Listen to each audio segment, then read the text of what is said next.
தமிழ் நட்புகள் அனைவருக்கும் அடியேனின் அன்பான வணக்கம். இன்றைக்கு ஒரு சங்கத்தமிழிலிருந்து ஒரு செய்தியை நாம் அறியலாம். என்ன செய்தி என்று பார்த்தால், குஞ்சி அழகும் கொடுந்தானை கோட்டழகும் மஞ்சள் அழகும் அழகல்ல நெஞ்சத்து நாம் எனும் நடுவு நிலைமையால் வரும் கல்வி அழகே அழகு என்கிறது நமது சங்க இலக்கியங்கள். இதன் பொருள் என்னவென்று பார்த்தால், இன்றைய காலகட்டத்தில் முடி கொற்ற பிரச்சனை பெரிய பிரச்சனை. ஆண்களுக்கு இளநரை வந்து விடுகிறது.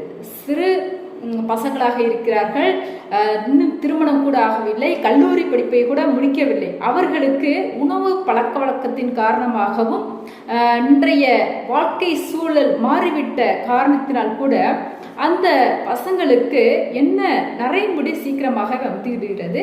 அதே போல் பெண்களுக்கும் நரைமுடி எளிதில் வந்து விடுகிறது.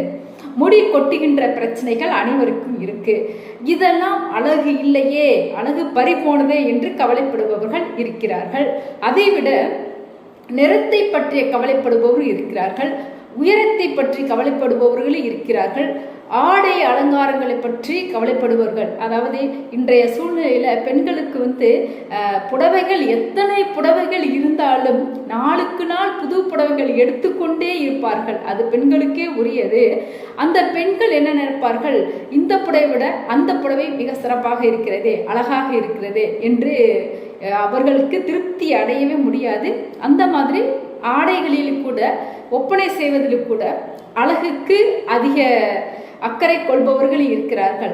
ஆனால் நமது இலக்கியம் என்ன சொல்லுது, எது அழகு என்று காட்டுகிறது, சுட்டி காட்டுகிறது என்று பார்த்தால், அழகு என்பது இந்த ஒப்பனை செய்வதெல்லாம் அழகு அல்ல.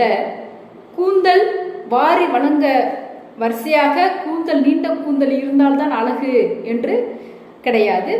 அதே போல விழிகள் அழகாக இருக்க வேண்டும் கிடையாது. முக பாவனைகள் மஞ்சள் பூசி ஒப்பனை செய்து கொள்ள வேண்டும் என்ற ஒரு அவசியம் கிடையாது. அது அழகல்ல. எது அழகு என்று பார்த்தால், கல்வி நாளுக்கு நாள், அதாவது பிறப்பு முதல் இறப்பு வரை நாள்தோறும் கல்வியடை பல புத்தகங்களை வாசித்து வாசித்து வாசித்து நூல்களை இல்லங்களில அடுக்கி வைத்து பாதுகாத்து அந்த நூல்களை நாள்தோறும் கற்றுக்கொண்டே இருக்க வேண்டும். அதனால தான் கல்வி என்பதுதான் நிரந்தரமான அழகு. ஒரு ஆணாக இருந்தாலும் சரி, பெண்ணாக இருந்தாலும் சரி, கல்விதான் நிரந்தர அழகு. அதைத்தான் நாலடியார் சொல்கிறது, குஞ்சி அழகும் கொடுந்தானை கோட்டழகும் மஞ்சள் அழகும் அழகு அல்ல, கல்விதான் நிரந்தர அழகு என்று கொள்கிறது. இன்றைக்கு ஒரு செய்தியை, கல்வி பற்றிய ஒரு செய்தியை உங்களோடு பகிர்ந்து கொள்வதில் மற்றற்ற மகிழ்ச்சி. நன்றி, வணக்கம்.